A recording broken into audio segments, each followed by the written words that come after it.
Okay, here's a quick journal prompt or writing exercise that can determine if your environment is draining you or charging you. I want you to get a piece of paper and number it 1 through 5. And I want you to name the 5 closest people to you in your life. It could be your mom, your family, your best friend. Name the 5 closest people. And if you don't have 5, name the closest people to you. And then after you have the people labeled, I want you to be very honest. Do not gaslight yourself. They're not reading this. This is just for you.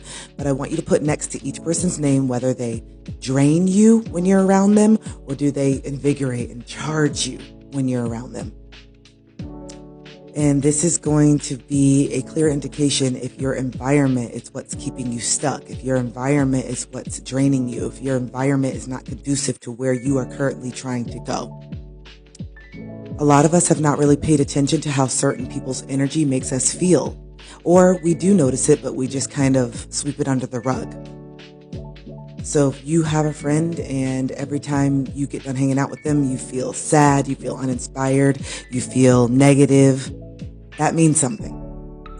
Or if you're around a certain friend and you feel not judged and that you can be yourself and you feel inspired, that also means something.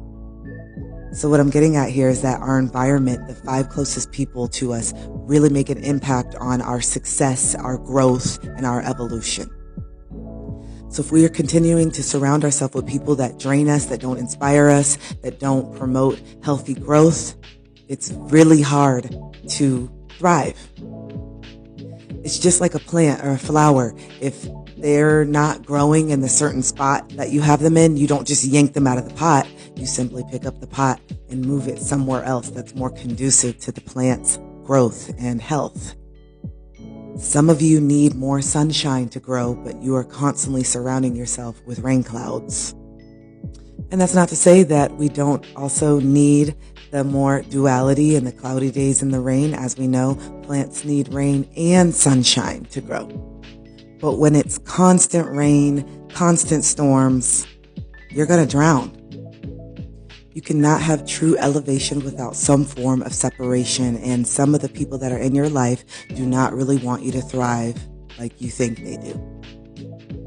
And it's because they're not on the same level, they're not doing what they want to do, they're not living in their truth, and sometimes misery does love company.